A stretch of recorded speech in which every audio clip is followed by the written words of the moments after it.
Assalamualaikum warahmatullahi wabarakatuh. Alhamdulillahirabbil alamin wassalatu wassalamu ala asyrafil anbiya wal mursalin nabiyina Muhammadin wa alihi wa sahbihi wa man tabi'ahum bi ihsanin ila yaumiddin. Asyhadu an la ilaha illallah wahdahu la syarikalah wa asyhadu anna Muhammadan abduhu wa rasuluh wa ba'd. Saudara-saudaraku sekalian, alhamdulillah kembali kita bertemu kembali di acara Darabanian ini, dan insya Allah kita akan membahas tentang hadis. Kebetulan saya memang alhamdulillah jebolan dari Fakultas Hadis di Universitas Islam, paslah pembicaraannya dengan fak saya. Hadis itu Masya Allah tidak ada dalam agama manapun ilmu seperti ilmu hadis. Bayangkan Bapak, ikhwatul Islam, saudara-saudaraku, penjagaan para ulama terhadap hadis luar biasa sekali.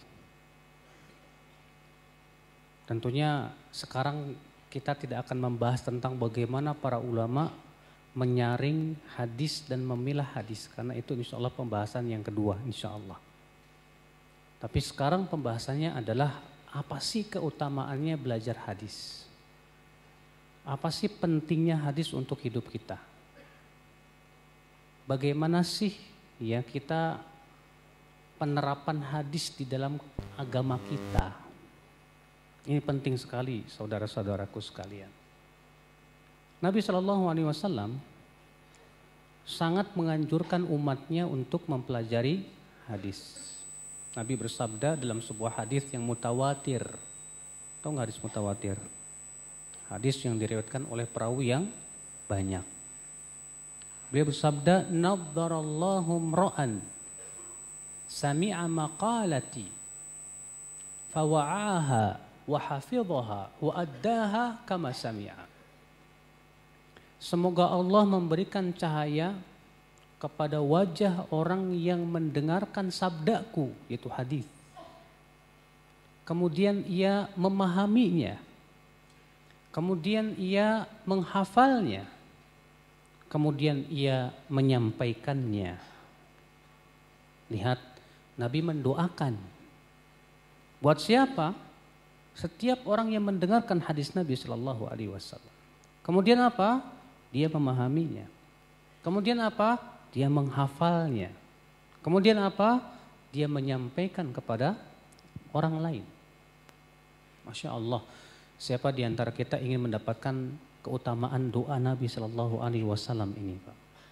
Makanya Sufyan bin Uyainah berkata, "Ma ra'aitu ahlal hadits qat illa wa ra'aitu an-nudrah fi wajhihi." Tidak pernah aku melihat seorang ahli hadis pun kecuali aku melihat wajahnya itu ada seperti ada cahayanya. Ya, berdasarkan hadis ini. Maka hadis Nabi Shallallahu Alaihi Wasallam adalah merupakan dasar Islam yang kedua setelah apa? Al-Quran. Al-Quran tanpa hadis kita tidak akan bisa mempelajarinya. Kenapa? Karena hadis itu menjelaskan tentang apa? Tentang apa, Mas? Al-Quran. Allah Ta'ala berfirman, "Wa anzalna ilaika dzikra litubayyina lin-nas ma nuzzila ilaihi." Kami telah turunkan kepada engkau hai Muhammad adz-dzikr, yaitu Al-Quran, litubayyina lin-nasi ma nuzzila ilaihim, agar kamu menjelaskan kepada manusia apa yang diturunkan kepada mereka itu. Jadi fungsi hadis itu menjelaskan apa? Al-Quran. Makanya kata Imam Ahmad, "Al-haditsu yufassirul Quran walaysal aqs." Hadis itu menafsirkan Al-Quran tapi tidak sebaliknya. Makanya kalau ada orang ya yang menafsirkan Al-Quran tanpa hadis pasti pincang. Ya. Sekarang coba kita perhatikan hadis-hadis atau ayat-ayat hukum dalam Al-Quran. Ayat-ayat hukum dalam Al-Quran rata-rata sifatnya apa? Global. Tidak ada perincian bagaimana tata caranya kecuali di mana? Hadis. Nabi SAW menjelaskan bagaimana sih cara sholat. Siapa di antara kalian yang pernah menemukan ayat dalam Al-Quran yang menjelaskan cara sholat dari takbiratul ihram sampai salam? Ada? Surat mana itu? Tidak ada. Adanya firman Allah secara global. Wa aqimus sholah. Dirikan sholat. Tapi caranya bagaimana? Hah? Siapa yang menjelaskan tentang tata caranya? Rasulullah SAW. Maka Nabi bersabda, "Shallu kama ra'aitumuni usolli." Solatlah kalian sebagaimana kalian melihat aku solat, kata Rasulullah SAW. Nah, sekarang bagaimana kita akan menafsirkan ayat kalau kita tidak faham hadisnya? Ya, pernah ada seorang sahabat sedang menjelaskan tentang hadis-hadis Nabi SAW. Sahabat itu bernama Jabir bin Abdullah. Dan riwayatnya dikeluarkan oleh Imam Al-Ajurri dalam kitab Asy-Syariah dengan sanad yang sahih. Apa kata Al-Imam, kata Jabir membawakan hadis-hadis, tahu-tahu kemudian di antara jamaah ada yang berkata, "Ya Jabir, da'na min hadza, iktafaina bima fil Qur'an." "Hai Jabir, udahlah enggak usah bawa-bawa hadis, cukup yang ada dalam Al-Quran aja, kenapa sih?" Apa kata Jabir? "Ta'al, kesini kamu. Duduk di sini. Kamu pernah mendapatkan ayat dalam Al-Quran sholat duhur 4 rakaat? Tidak. Apa ada dalam Al-Quran bahwa sholat maghrib 3 rakaat? Tidak ada. Apa ada di dalam Al-Quran sholat subuh 2 rakaat? Tidak ada. Lalu bagaimana kamu akan sholat tanpa ada hadis Nabi SAW? Makanya ya akhir Islam, ya, orang yang mengingkari hadis sama saja ia mengingkari Al-Quran. Ya. Saudara-saudaraku sekalian, Al-Quran Allah turunkan kepada Rasulullah SAW dalam bersifat umum. Maka Nabi SAW memberikan untuk Al-Quran pengkhususan. Sesuatu yang sifatnya global dalam Al-Quran diberikan oleh Rasulullah SAW secara terperinci. Sesuatu yang bersifat mutlak dalam Al-Quran, maka Rasulullah memberikan kepadanya apa? Ya, ikatan-ikatan.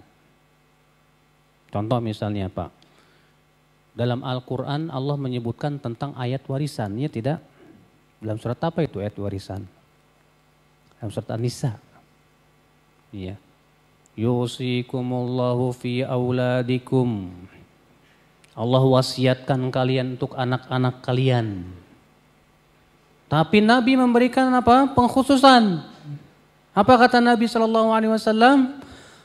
La wasiyat. Nabi SAW la yarithul mu'minul kafira walal kafirul mu'mina. Mukmin tidak boleh mewarisi bapaknya yang kafir. Dan orang kafir tidak boleh mendapat warisan dari bapaknya yang mukmin. Berarti kalau kamu punya bapak ternyata dia non muslim, kemudian bapak mau meninggal, kamu gak berhak dapat warisan dia. Demikian pula, kalau bapaknya Islam, anaknya non muslim, anaknya tidak berhak untuk dapat apa? Warisan. Maka dikhususkan oleh Rasul SAW. Nah ini, oleh karena itulah ya akhul Islam, tanpa hadis Al-Quran bincang. Tanpa hadis kita tidak akan bisa memahami Al-Quran dengan pemahaman yang benar. Oleh karena itulah saudara-saudaraku sekalian, ya, orang yang berusaha mengingkari hadis, sebetulnya hakikatnya dia ingin mengingkari Al-Quran. Namun subhanallah, Rasulullah SAW telah mengabarkan akan adanya kelompok yang akan mengingkari hadis. Dalam hadis riwayat Tirmidzi Nabi bersabda, "Yushiku an yajlisa rajul ala arikatihi, ta'tihi sunnatun min sunnati." Nanti hampir-hampir akan ada kata Rasulullah orang yang duduk di atas dipannya lalu datang kepadanya salah satu hadis-hadisku lalu ia berkata, "Da' min hadza ma wajadna fil Qur'an iktafaina bih." Udah enggak usahlah hadis, cukup Al-Qur'an saja. Apa kata Rasulullah? "Ala wa inni utitul Qur'an wa mislahu ma'ah." Ketahuilah, aku diberikan oleh Allah Al-Quran dan yang sama dengan Al-Quran. Apa itu? Hadis Nabi Sallallahu Alaihi Wasallam. Saudaraku sekalian, maka orang yang belajar hadis, kata Imam Syafi'i apa? Man talabal hadis qawiyat hujjatuhu.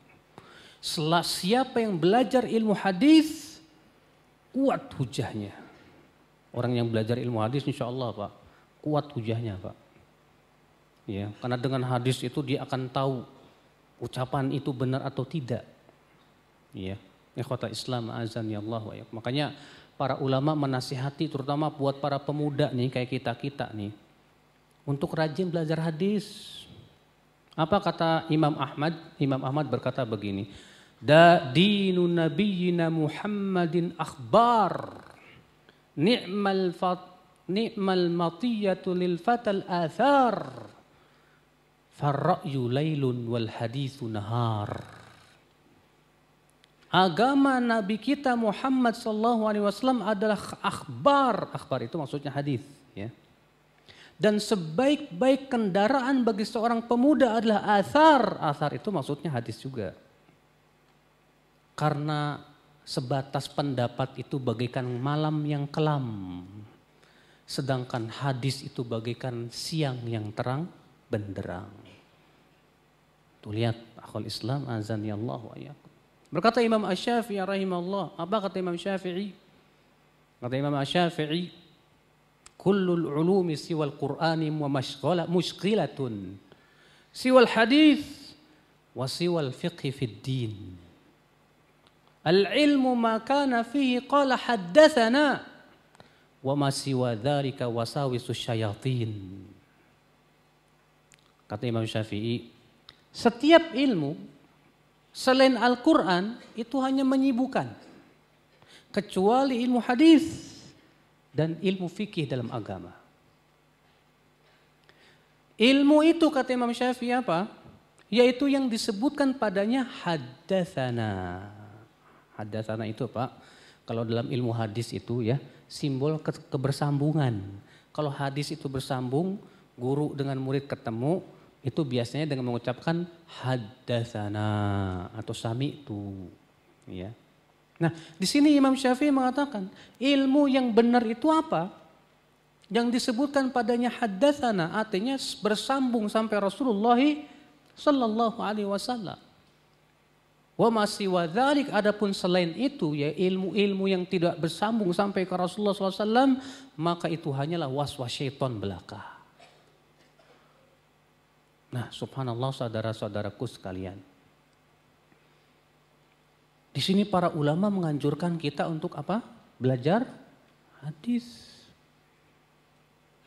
Dahulu ya, para ulama terdahulu itu Masya Allah Pak.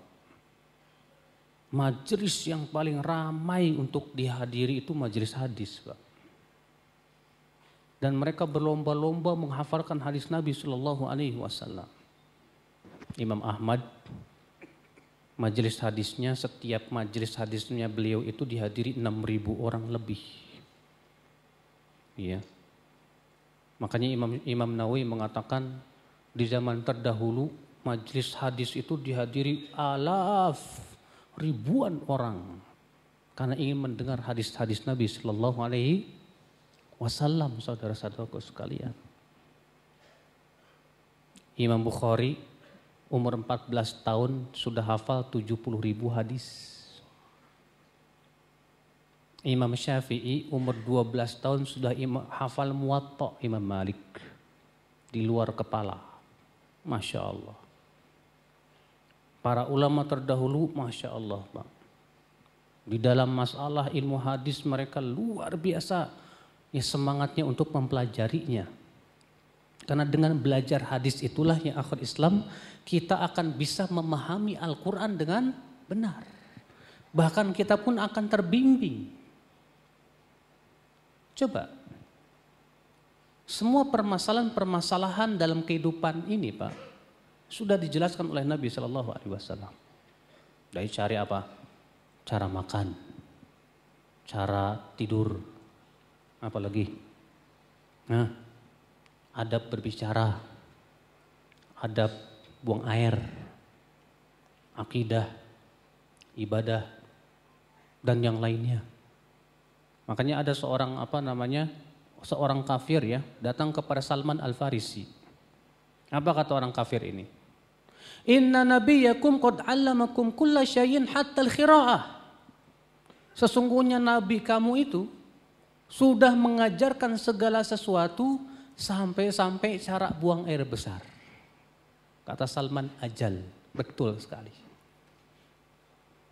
Subhanallah, ya. Maka ya akal Islam, hadis itu jumlahnya banyak banget loh Pak.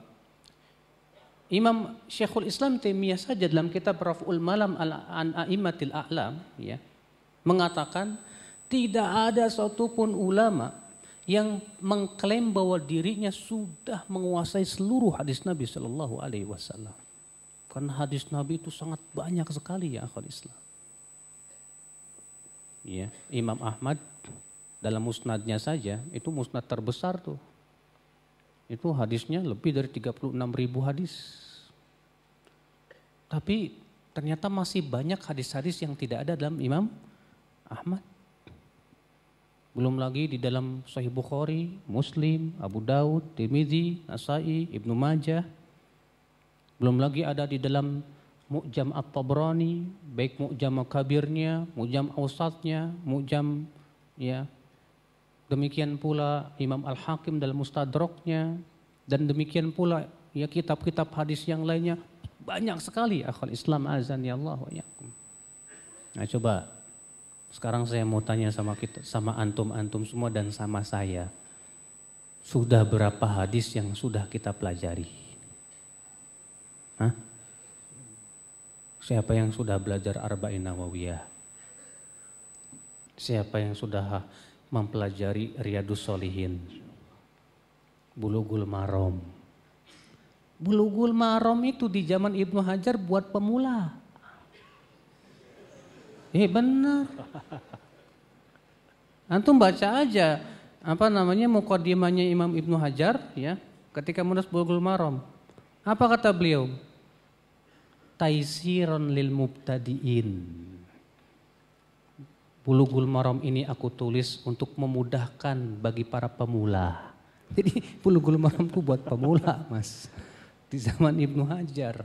Zaman sekarang yang hafal Bulughul Maram, Masya Allah, ulama besar. Ternyata di zaman Ibnu Hajar buat pemula. Ya Allah. Ikhwata Islam azan ya Allah wa iyyakum. Umar bin Khattab menasihati kita untuk belajar hadis. Kenapa? Karena dengan hadis itu kita bisa memahami ayat-ayat mutasyabihat. Kata beliau apa? Ya'tunakum qaumun yujadilunakum bisyubuhatil Qur'an.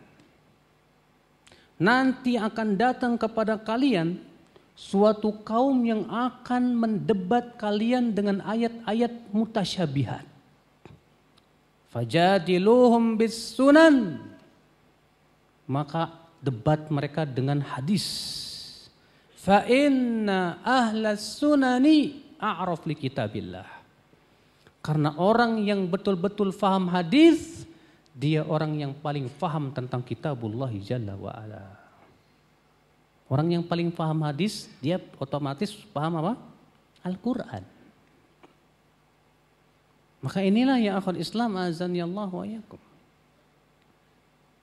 Banyak orang berbicara tentang Al-Quran, tapi tidak melihat bagaimana penafsiran Rasulullah SAW. Akibatnya apa? jatuh dalam kesalahan fatal lagi. Ya. Contoh Nabi ketika menafsirkan firman Allah, ihdinas siratal mustaqim. Ya Allah, berikan kami hidayah kepada jalan yang lurus. Apa kata Nabi? Daraballahu siratan mustaqima. Allah memancangkan siratal mustaqim. Ya. Fa'ala jambatai sirat suran. Di pinggir jalan yang lurus tersebut ada pagar. Walikulli sur abwabun mufattahatun. Di setiap pagar itu ada pintu-pintu yang terbuka. Walikulli babin satur murkhah. Dan setiap pintu-pintu itu ada tirai yang direndahkan. Wa ala sirat, sementara di depan sirat ada penyeru yang mengatakan, ayuhan nas udkhulus sirata jami'an wa la tata'awwaju. Hai manusia, masuk semuanya ke jalan ini, jangan bengkok kanan kiri. Sementara di atas sirat, kata Rasulullah SAW, ya, apa kata Rasulullah? Ada pemberi peringatan. Setiap kali seorang muslim hendak memasuki pintu yang ada di sebelah kanan dan kiri itu, si penyeru yang di atas berkata, waihak, celaka kamu. La taftahu, jangan sekali-kali dibuka itu. Fa innaka in taftahu talijhu, sebab kalau kamu sudah berani membukanya, kamu akan masuk ke dalamnya. Lalu Rasulullah menjelaskan, fasiratu al-Islam. Yang dimaksud dengan sirat itu Islam. Yang dimaksud dengan apa? Pagar yang ada di kanan kiri itu apa? Batasan-batasan Allah. Yang dimaksud dengan pintu yang ada padanya penutup yang diturunkan, itu adalah keharaman-keharaman Allah. Yang dimaksud dengan penyeru yang ada di depannya, itulah Al-Quran. Dan yang pemberi peringatan yang berada di atas sirat itu adalah wa'idullah fi qalbi kulli muslim. Malaikat Allah yang senantiasa mengingatkan di hati seorang muslim. Ketikalah seorang muslim hendak jatuh kepada maksiat, malaikat itu mengingatkan. Kamu jangan masuk ke situ. Nah inilah, lihat Rasulullah menjelaskan kepada kita apa? Ya, bagaimana makna sirat tersebut. Demikian pula dalam riwayat Ibn Mas'ud, di mana Ibn Mas'ud menceritakan bahwa Rasulullah SAW menggaris sebuah garis. Ya. Kemudian Rasulullah bersabda, hadza sirati mustaqima. Inilah jalanku yang lurus. Kemudian Rasulullah menulis lagi, ya, garis sebelah kanan dan kiri. Kata Rasulullah, ini adalah subul, ini jalan-jalan yang lainnya. Kemudian Rasulullah SAW membacakan firman Allah, wa anna hadza sirati mustaqima. Inilah jalanku yang lurus. Maka ikutilah. Jangan ikuti jalan-jalan yang lainnya. Lah, lihat, jelas sekali kan penjelasan Rasulullah tentang apa yang dimaksud dengan apa? Sirat. Iya. Demikian pula Rasulullah SAW menjelaskan kepada kita, ya akhul Islam azan ya Allah wa iyakum, tentang banyak sekali masalah-masalah fikih yang kalau kita tidak memahami hadisnya, barangkali kita akan tersesat jalan. Makanya saudara-saudaraku sekalian, Imam Ibnu Katsir ketika bercerita tentang bagaimana tata cara menafsirkan Al-Quran, beliau mengatakan apa? Ahsanu turuki tafsir arba'ah. Tata cara menafsirkan Al-Quran yang paling bagus itu 4. Yang pertama apa? Tafsirkan Al-Quran dengan Al-Quran. Yang kedua apa? Tafsirkan Al-Quran dengan apa? Hadis. Yang ketiga apa? Tafsirkan Al-Quran dengan pemahaman para sahabat. Yang keempat apa? Tafsirkan Al-Quran dengan pemahaman para tabi'in. Nah inilah cara yang benar dalam menafsirkan Al-Quran. Berarti orang-orang yang mau menafsirkan Al-Quran syaratnya apa Pak? Syarat yang paling utama, yang pertama dia menguasai hadis. Yang kedua menguasai pendapat para sahabat. Yang ketiga menguasai pendapat para tabi'in. Baru dia bisa menafsirkan Al-Quran. Kalau dia tidak menguasai ini bagaimana dia bisa menafsirkan Al-Quran? Coba. Ikhwata Islam, azani Allah wa iyyakum. Hadis-hadis Nabi Shallallahu Alaihi Wasallam, kalau kita perhatikan saudaraku, itu berisi kaidah-kaidah agung dalam kehidupan. Makanya lihat, Nabi Shallallahu Alaihi Wasallam itu ucapannya pendek tapi maknanya apa? Dalam sekali. Contoh, Nabi bersabda, innamal a'malu binniyat. Sesungguhnya amal itu dengan apa? Niat. Artinya apa? Oh, kata Imam Syafi'i, ini hadis agung sekali. Masuk di dalam 70 bab fikih. Karena masalah ini berhubungan dengan niat. Ada enggak Pak amalan yang tidak berhubungan dengan niat? Tidak ada. Semua amal pasti berhubungan dengan niat, ya kan? Mau sholat butuh niat tidak? Mau zakat butuh niat tidak? Mau bahkan untuk membedakan antara sholat satu dengan sholat yang lain butuh niat tidak? Demikian pula kita mau adzan butuh niat tidak? Ternyata diatur oleh hadis ini, innamal a'malu binniyat. Jadi kaidah tuh Pak. Nabi bersabda lagi, da ma yaribuka ila ma la yaribuk. Tinggalkan yang meragukan kepada yang tidak meragukan kamu. Masya Allah, ini kaidah hadis ini Masya Allah Pak. Jadi bimbingan untuk hidup kita loh. Semua yang meragukan kata Rasulullah udah tinggalin. Kalau kamu ragu nih, tadi saya kentut apa enggak ya?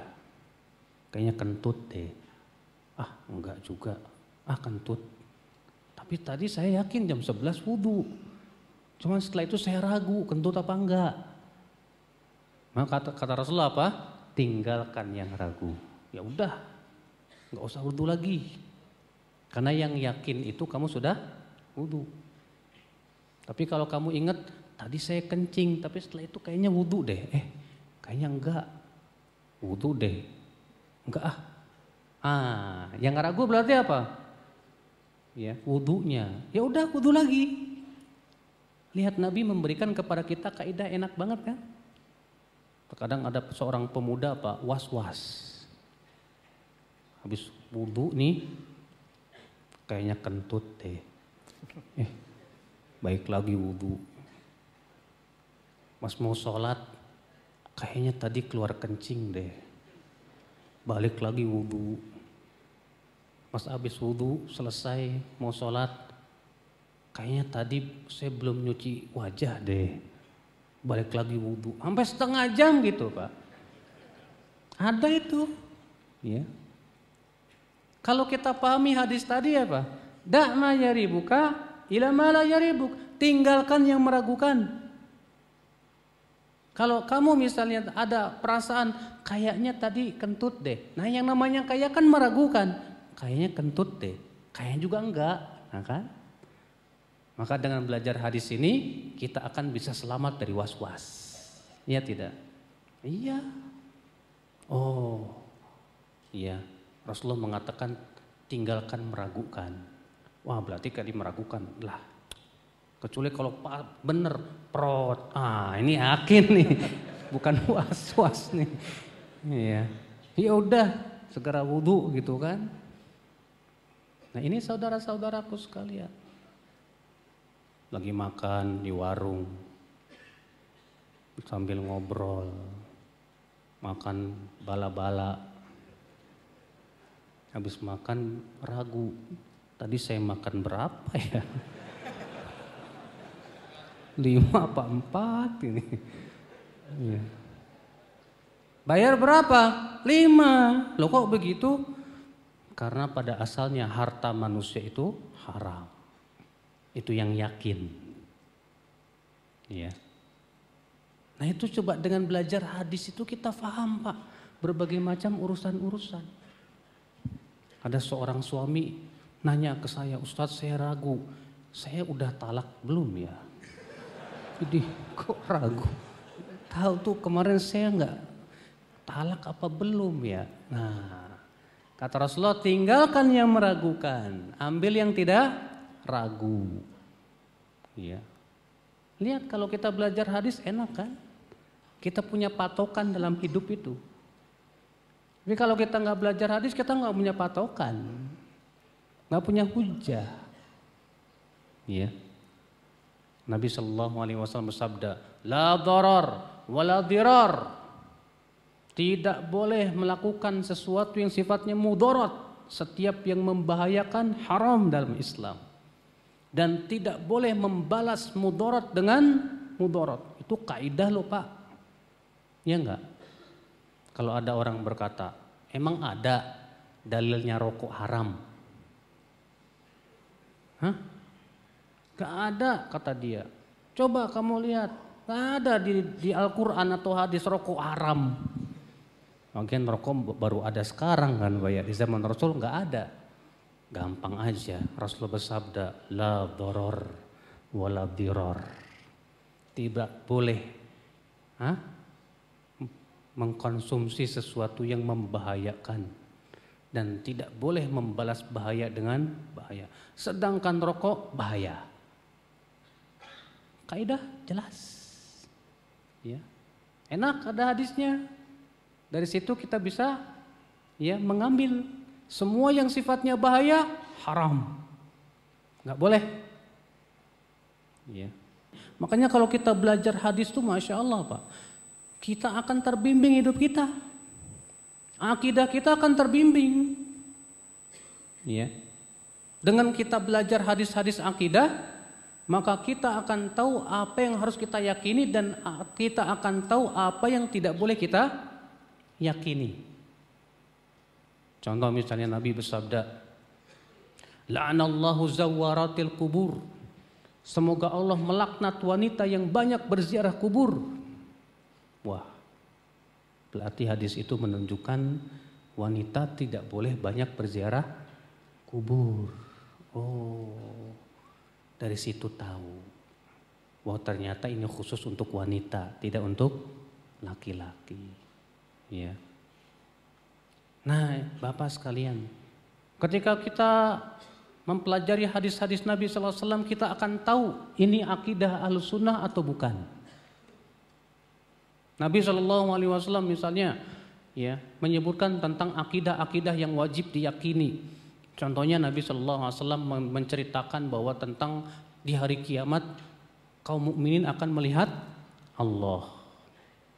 Contohnya Nabi SAW mengabarkan ya akhul Islam azan ya Allah wa yakum, ya dalam hadis-hadis yang sahih ya kata Nabi apa? Man nazala manzilan, siapa yang singgah di suatu tempat lalu ia mengucapkan a'udzu bikalimatillahi tammati min syarri ma khalaq, maka tidak akan dibahayakan oleh apapun sampai ia meninggalkan tempat tersebut. Kata Rasulullah, a'udzu bikalimatillahi tammati min syarri ma khalaq. Artinya apa? Aku berlindung dengan kalimat-kalimat Allah dari segala keburukan ciptaannya. Rasulullah mengatakan aku berlindung dengan kalimat-kalimat Allah. Berarti kita minta perlindungan dengan kalimat Allah. Sedangkan minta perlindungan kepada makhluk dalam perkara yang sifatnya itu tidak mampu dilakukan oleh makhluk haram dalam Islam. Tapi ketika kita berlindung dengan kalimat-kalimat Allah, dari situ kita tahu bahwa kalimat Allah bukan makhluk. Sedangkan Al-Quran itu termasuk kalimat Allah. Oh, dari situ kita tahu bahwa Al-Quran bukan makhluk. Iya. Maka coba ya, dengan belajar hadis pokoknya terbimbing Pak. Pakaian kita akan terbimbing. Gimana sih pakaian Nabi? Saya pengen ikutin deh pakaian Nabi SAW. Maka dengan belajar hadis kita akan berpakaian seperti pakaian Nabi. Ya, oh Nabi SAW kalau pakai kain itu nggak pernah melebihi mata kaki. Bahkan pernah Nabi SAW melihat seorang laki-laki ya, yang kainnya sampai menyeret ke bawah. Lalu Nabi pun berjalan cepat mengejar orang tersebut. Lalu Nabi bersabda, angkat, bertakwalah kamu kepada Allah, angkat kainmu itu. Kata orang ini, ya Rasulullah, kakiku cacat, dengkulku beradu, saya malu kelihatan. Kata Rasulullah apa? Semua ciptaan Allah baik, semua ciptaan Allah bagus, angkat. Akhirnya diangkat. Ini orang berarti nggak sombong kan? Ya. Maka ini bantahan buat orang yang mengatakan, isbal boleh kalau nggak sombong. Orang udah jelas kok orang ini nggak sombong. Tapi Nabi tetap mengatakan apa? Bertakwalah kamu kepada Allah, angkat. Tuh, jelas. Sorry, jidan kan gitu. Ya. Makanya dari itulah saudara-saudaraku kita sekalian, nanti insya Allah pada pertemuan yang ketiga kita akan belajar bagaimana memahami hadis Nabi Sallallahu Alaihi Wasallam, insya Allah. Iya, penting sekali itu.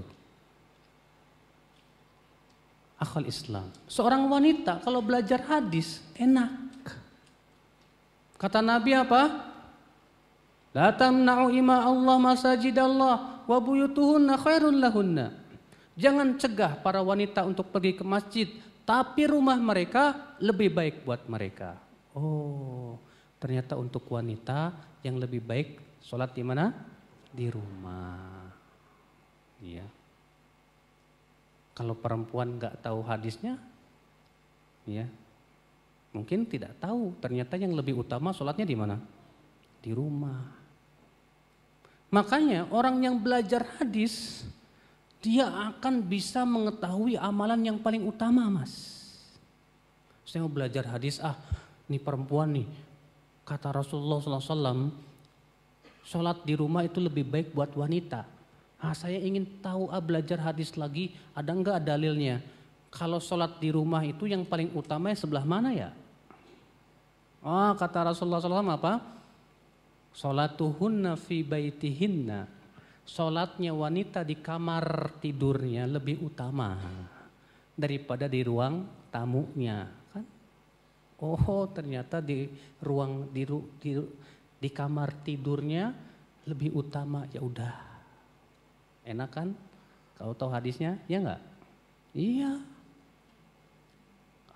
Mau sedekah, tahu enggak sedekah yang paling utama kayak gimana?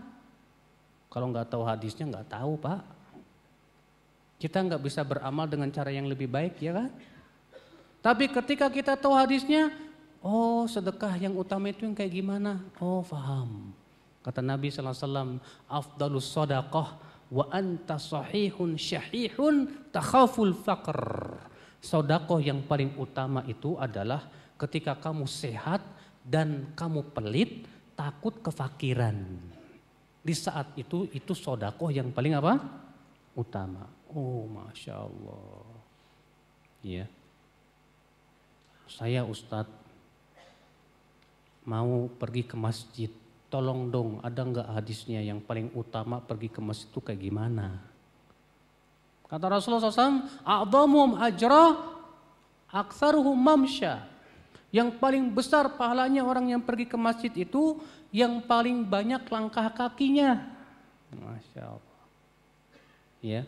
Dalam satu riwayat yang lain, falyutawil falyuqarrib wal yuba'id. Ya hendaklah silakan orang yang memperpanjang langkahnya atau memperpendek langkahnya pahalanya sama. Sedangkan setiap langkah itu ditulis oleh Allah apa? Satu kebaikan dan digugurkan satu keburukan. Makanya para salafus soleh dahulu setelah mengetahui hadis ini, mereka jalan kaki ke masjidnya itu langkahnya dipendek-pendekin, Pak. Karena Nabi mengatakan, ya kamu panjangkan langkah kakimu atau kamu pendekkan pahalanya sama. Yang mendingan dipendekin, biar tambah apa? Banyak. Tuh kalau tahu hadis enak. Banyak pahalanya, ya kan? Iya. Makanya saudara-saudaraku sekalian, ya, Penting belajar hadis itu. Sehingga dengan belajar hadis kita terbimbing. Ya. Tahu, oh begini cara beramal. Karena Rasulullah SAW semuanya telah membimbing untuk kita ya ikhwatal Islam. Dengan belajar hadis kita tahu adab. Dengan belajar hadis kita apa? Tahu adab. Rasulullah SAW itu yang paling mengajarkan adab kepada umatnya, Mas. Dalam cara berpakaian dikasih tahu oleh Rasulullah, cara makan, cara minum, adab-adabnya apa, cara menuntut ilmu ada adabnya, cara mengucapkan salam ada adabnya, cara tidur ada adabnya. Coba kalau antum nggak tahu hadisnya, enak, bahkan terkadang kamu makan akhirnya apa? Nggak berkah. Kata Rasulullah, siapa yang setelah selesai makan hendaklah ia jilati. Karena keberkahan itu di akhir sisa-sisa makanan yang ada. Rasulullah menyuruh menjilati itu. Dijilati apa? Jari. Antum jilati enggak kalau habis makan? Kata Rasulullah, ya, falyal'aq asabi'ahu aw liyul'iqa akhahu. Hendaklah ia menjilat jari jemarinya atau dijilatkan ke temannya. Ini kayaknya paling berat nih. Kalau sama istri mah enak ya, iya. Istri juga belum tentu kali ya. Iya. Lihat saudaraku. Emang sih kayaknya jorok-jorok gitu, tapi ternyata Rasulullah menganjurkan seperti itu supaya kita nggak kehilangan keberkahan yang ada apa? Ya, di makanan itu. Iya. Coba kalau orang yang nggak tahu hadisnya Pak, tidurnya kurang sempurna. Tapi kalau orang yang tahu hadis paham, oh ini adab-adab tidur. Pertama berwudu. Kata Nabi, siapa yang tidur di atas wudu, ba'atsallahu ilaihi malakan. Allah akan kirimkan kepadanya malaikat yang akan tidur bersamanya di selimutnya.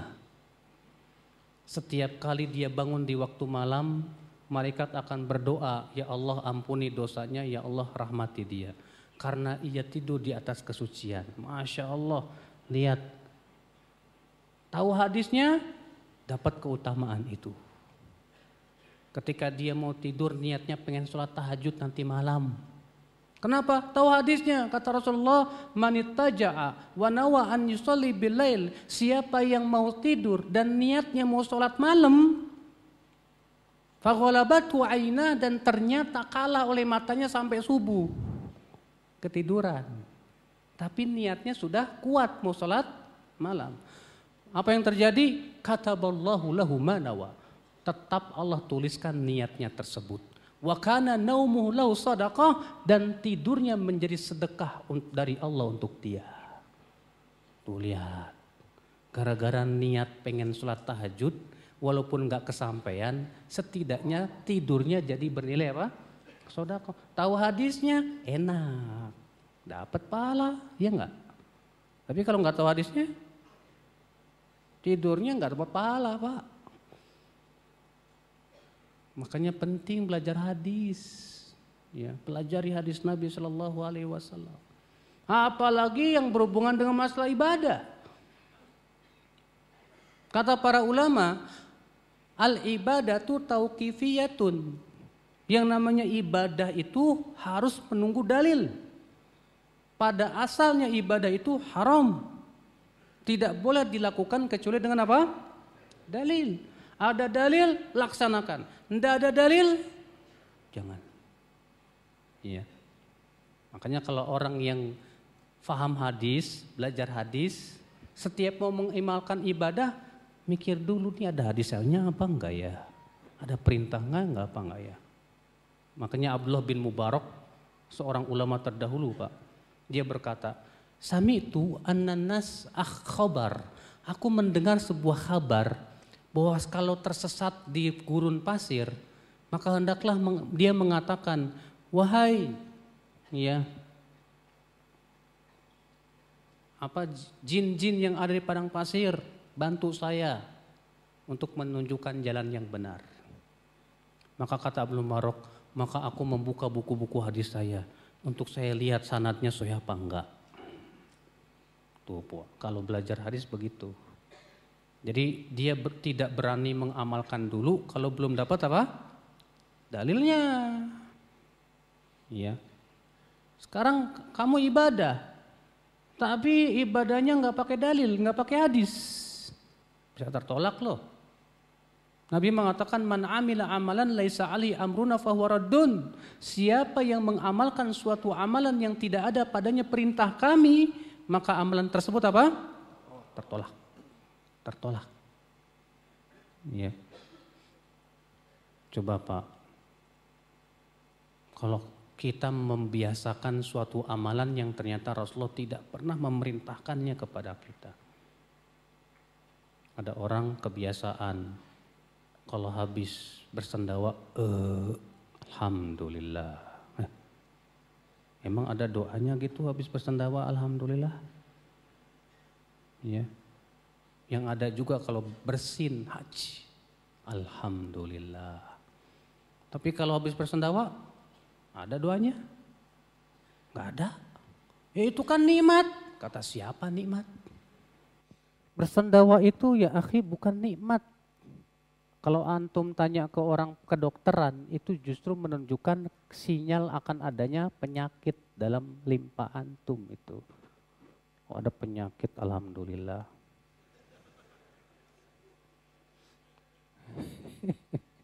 Ya, kalau alasan kamu nikmat kok, ya berarti kentut juga tiap kentut, alhamdulillah. Mana ada dalilnya seperti itu. Makanya seorang muslim itu ya, kalau belajar hadis, dia akan terbimbing ibadahnya. Oh, ini sholat ada hadisnya. Ini sholat tidak ada hadisnya. Ini hadisnya sahih. Ini hadisnya apa? Dhaif. Apa sih sahih dhaif? Nanti insya Allah pada pertemuan yang akan datang. Iya. Nah, saudara-saudaraku sekalian. Jadi penting sekali belajar hadis ya. Oh, sangat penting sekali. Iya. Karena Rasulullah SAW sebagai uswatun hasanatun. Sebagai suri tauladan yang terbaik kita siapa? Rasulullah. Allah mengatakan laqad kana lakum fi Rasulillahi uswatun hasanah. Sungguh telah ada pada diri Rasulullah suri tauladan yang baik. Bagaimana kita akan menjadikan Rasulullah sebagai suri tauladan kalau kita tidak belajar hadis? Iya tidak? Ya. Kalau kita tidak belajar hadis, tidak mungkin kita mengikuti jejak kaki Rasulullah sallallahu alaihi wasallam. Sementara Rasulullah bersabda, taraktukum alal bayda lailuha kanahariha sawa. Kata Rasulullah apa? Aku tinggalkan kalian di atas putih bersih. Malam dan siangnya sama. La yazigu anha illa halik. Tidak ada yang menyimpang darinya kecuali binasa. Tuh saudara-saudaraku sekalian. Orang yang belajar hadis Pak tahu tanda-tanda hari kiamat. Apa aja? Oh, ya. Ketika melihat mobil, astagfirullahaladzim, Rasulullah sudah mengabarkan akan tanda hari kiamat. Kata Rasulullah, akan muncul kendaraan yang mempunyai beberapa pelana. Kata para ulama, maksudnya mobil. Ya Allah. Ternyata setiap hari yang kita tunggangi itu tanda hari kiamat, Mas. Ya. Ya. Jadi kita ingat, berarti kiamat benar-benar mau datang ini. Persiapan saya apa ya? Tahu ada rambu-rambu untuk kita, penting saudara-saudaraku sekalian. Jadi inilah ya ikhwatal Islam azani Allah wa iyyakum ya. Bahwa sangat penting sekali kita belajar apa? Hadis. Karena dengan belajar hadis kita akan terbimbing akidah kita. Dengan belajar hadis akan terbimbing ibadah kita. Dengan belajar hadis akan terbimbing muamalah kita. jual beli kita, perkawinan kita, talak dan cerai kita. Makanya lihat tuh, kalau kamu belajar Sahih Bukhari, semua bab agama ada di situ. Dimulai dari bab iman, dimulai ada lagi bab apa? Bersuci, bab sholat, bab puasa, bab haji, bab jual beli, bab jihad. Ya, demikian pula bab talak, bab pernikahan, bab siroh. Wah, pokoknya lengkap deh, Pak. Ya, dengan belajar hadis itulah kita akan semakin paham tentang agama, tentang din. Maka saudara-saudaraku, hendaknya kita semangat dalam belajar apa? Hadis. Ya. Siapa sahabat yang paling semangat belajar hadisnya? Abu Hurairah. Sampai Rasulullah memuji Abu Hurairah. Apa kata pernah suatu ketika ya, Abu Hurairah bertanya, "Ya Rasulullah, man as'adun nasi bi syafa'atika yaumal qiyamah?" Wahai Rasulullah, siapa sih orang yang paling berbahagia mendapatkan syafaatmu nanti pada hari kiamat, hai Rasulullah? Maka Rasulullah bersabda, "Laqad dhalantu ya Aba Hurairah, annahu la yas'alu anil mas'alati ahadun qablaka." Aku sudah mengira, hai Abu Hurairah, bahwa tidak ada yang akan bertanya masalah ini pertama kali kecuali kamu. Lihirsika alal hadis, karena kamu semangat sekali belajar hadis. Makanya Abu Hurairah sahabat yang paling banyak meriwayatkan apa? Hadis. Masya Allah. Ibnu Abbas juga. Demikian pula Ibnu Umar.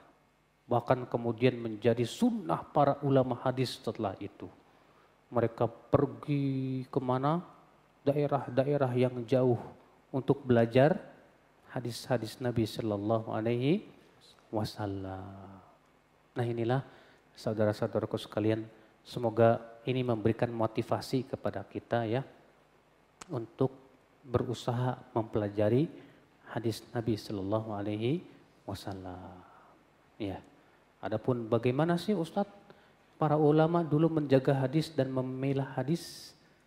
Tetap ikutilah kajian kita yang akan datang di waktu dan gelombang yang sama. Masya Allah. Ada gelombang streaming ya. Cek. Masya Allah Ustaz nih. Ini dari semua yang Ustaz jelaskan nih, insya Allah nanti masih berlanjut Ustaz ya. Ini ada hal menarik nih Ustaz ya. Di kita ini kan terbiasa, mungkin karena ketidaktahuan juga ya Ustaz ya. Banyak yang mengolok-olok ke seseorang yang sedang mencoba menjalankan sebuah hadis gitu ya. Contohnya, berubah nih sekarang kayak mbek gitu. Kebanjiran bang. Nah itu kan sebenarnya kita lagi berusaha untuk mengamalkan apa yang diajarkan oleh hadis. Ini sebenarnya konsekuensinya apa Ustaz ya? Walaupun dia sebenarnya nggak tahu, tapi itu kan sudah memperolok-olok hadis Ustaz. Orang yang memperolok gitu ya? Nah Ustaz. Wah. Dulu di zaman Rasul ada orang yang memperolok para penghafal Quran, Mas. Apa kata dia? Ma ra'aitu ajban indal liqa wa arghab butunan min qurra'ina. Aku belum pernah melihat orang yang paling pengecut ketika perang dan paling doyan makan dari para qori itu. Ya, maksudnya bercanda, ngejek gitu loh. Kemudian apa? Seorang sahabat marah dan berkata, "Saya laporkan kamu ke Rasulullah." Lalu sahabat ini pergi ke Rasulullah, ternyata sudah didahului ayat. Allah berfirman, "Wala in sa'altahum layaqulunna innama kunna nakhudu wa nal'ab." Qul abillahi wa ayatihi wa rasulihi kuntum tastahzi'un. Kalau kamu bertanya kepada mereka, mereka akan menjawab, kami hanya bermain dan senda gurau saja kok. Katakan kepada mereka, apakah kepada Allah ayatnya dan Rasulnya kalian memperolok, la ta'tadhiru qad kafartum ba'da imanikum. Jangan minta alasan, kalian telah kafir setelah keimanan kalian. Orang yang memperolok sunnah Rasul dan ajaran Rasul itu bisa menyebabkan dia murtad loh dari agama Islam. Tapi kalau dia tidak tahu, masih dimaafkan. Iya. Kamu kayak kambing. Mbe. Kalau tahu hadis, jawabannya enak, Mas.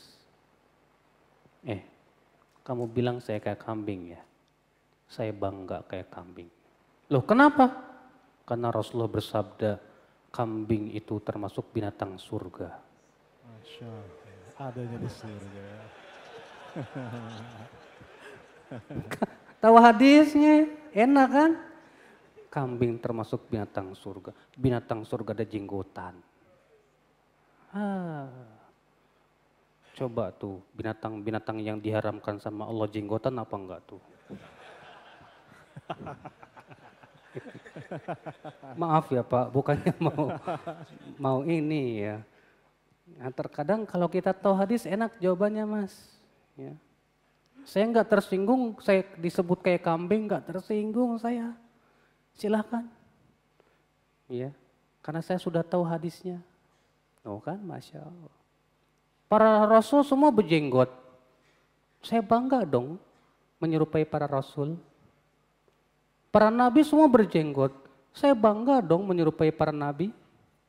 Para ulama semua berjenggot. Saya bangga dong menyerupai para ulama. Situ nyerupain siapa? Nah itu ya, makanya kalau kita diejek gara-gara jenggot, kayak kambing, harusnya kita bangga. Kita disebut kayak kambing. Ya enggak? Ya. Nah, itu konsekuensi dari mencela hadis itu saja. Nah, kalau misalkan gini, dikatakan tadi di awal disampaikan sama Ustadz bahwa Al-Quran ini tidak bisa dipahami kalau kita tidak memahami hadis. Gitu ya, Ustadz. Artinya hadis ini adalah penjelasan langsung dari Al-Quran. Nah, sementara kan di beberapa nas di Al-Quran disebutkannya sementara seperti ini, di hadis seperti ini seolah-olah bertentangan gitu ya. Contohnya disebutkan bahwa kalian akan menangis, jangan menangisi orang yang meratapi orang yang sudah meninggal karena akan disiksa nanti kan. Sementara nanti di Al-Quran disebutkan bahwa seseorang tidak akan diazab melainkan bukan dengan dosanya sendiri ya, tidak dengan dosa orang lain. Ini kan seolah-olah bertentangan, Ustaz. Iya. Nah, itu gimana, Ustaz? Ini sebetulnya pelajaran yang ketiga nih. Itu bagaimana tata cara memahami hadis. Itu pelajaran yang ketiga. Mungkin bisa diundur aja kali ya. Nah, Ustaz. PR, Ustaz ya. Iya biar penasaran nih jamaah nih. Kalau gitu kita ganti, Ustaz. Nah, ini kalau misalkan Al-Quran itu kan secara umum diturunkan, banyak yang memahami gini, Ustaz ya. Al-Quran itu kan diturunkan untuk umat manusia. Betul. Ya, artinya mestinya mereka berpikir bahwa ya, tentunya bisa dipahami secara langsung dong, karena itu untuk kita, untuk manusia. Jadi kenapa harus pakai penjelasan tentang hadis? Nah, ini banyak dipakai oleh sebagian orang-orang tuh yang memang udah pakai Al-Quran aja, nggak usah pakai hadis. Gitu. Ini biasanya yang ngomong penggemar mie instan. Artinya yang instan-instan. Gak mau capek menuntut ilmu. Al-Quran kan sudah sebagai penjelasan kenapa kita harus butuh hadis. Kita katakan, kamu baca Al-Quran. Baca enggak? Nah, kalau kamu baca Quran, kamu akan mendapatkan ayat Al-Quran. In wa anzalna ilaika dzikra litubayyina linnas ma nuzila ilaihim. Dan kami turunkan kepada engkau hai Muhammad Al-Quran. agar kamu menjelaskan kepada mereka apa yang diturunkan kepada mereka.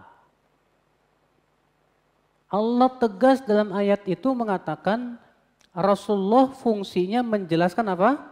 Al-Quran. Pernah ada datang kepada Abdullah bin Mas'ud, ada seorang wanita ya, datang kepada Abdullah bin Mas'ud. Apa kata wanita ini? Hai Aba Abdurrahman, aku mendengar kamu melaknat wanita yang mencukur bulu alis. Kamu melaknat wanita yang bertato dan yang mentato. Aku ini hafal Quran. Aku belum dapat ayatnya dalam Al-Quran. Apa kata Ibnu Mas'ud? In kunti qara'ti faqad wajadti. Kalau kamu memang benar-benar hafal Quran, seharusnya kamu menemukan ayatnya. Oh, kata si wanita itu. Yang mana? Kata Ibnu Mas'ud, Allah berfirman, wa ma atakumur rasulu fakhudhuh wa ma nahakum anhu fantahu. Apa-apa yang diperintahkan oleh Rasul, perintah, ambillah. Dan apa-apa yang dilarang oleh Rasul, tinggalkan. Sedangkan Rasulullah melaknat wanita yang mencukur bulu alisnya, bulu wajahnya, dan yang bertato dan yang minta ditato. Tuh, ya, ada hadisnya, ada ayatnya. Kenapa? Iya. Makanya Al-Quran itu sifatnya global. Penjelasannya di mana? Di hadis. Ya. Jadi kita harus belajar hadis lagi? Iya. Kok kayaknya berat banget ya? Iya sih, ente maunya yang mudah-mudah terus. Ya. Justru dengan adanya hadis, kita akan terus belajar.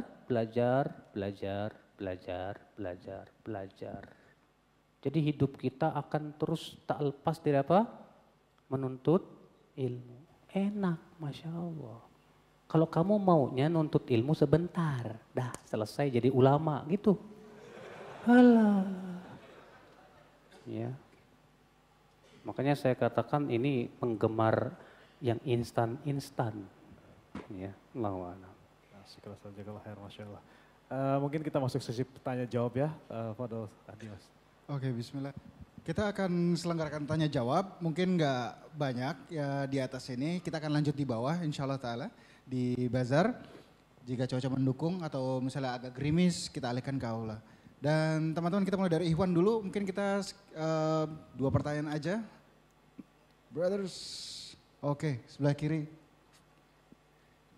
Mike silakan ya.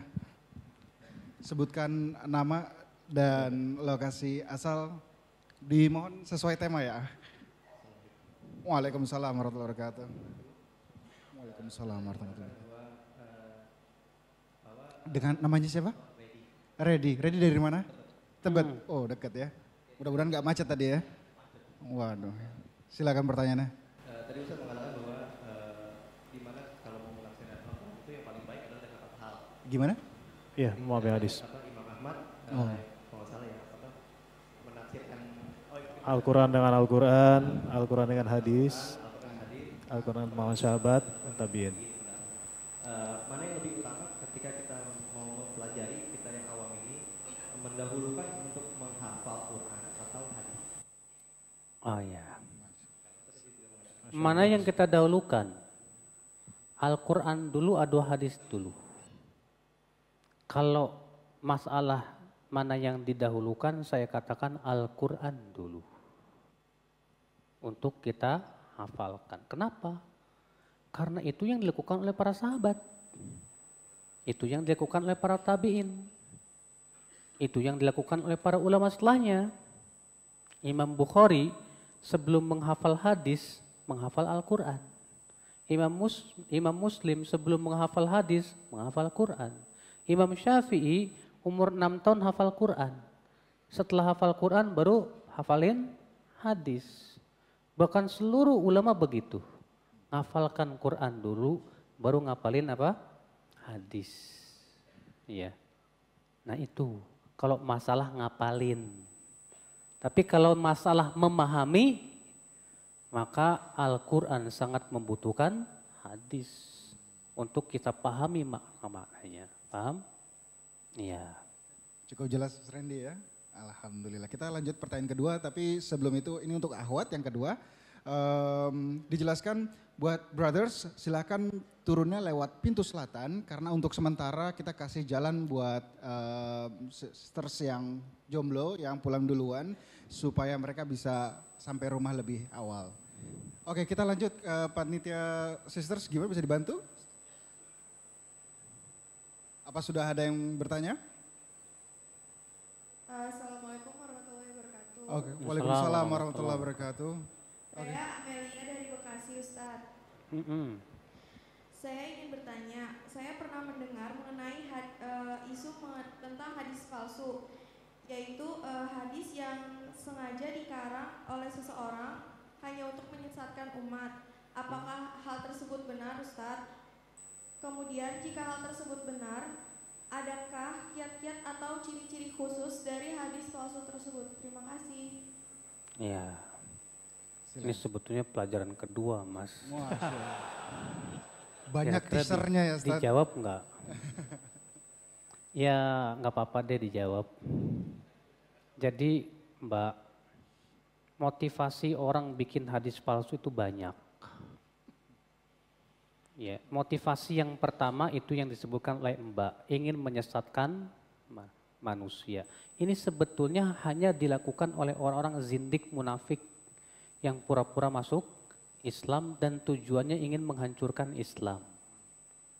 Tapi ada juga motivasi lain dari membuat hadis, diantaranya karena fanatik madhab.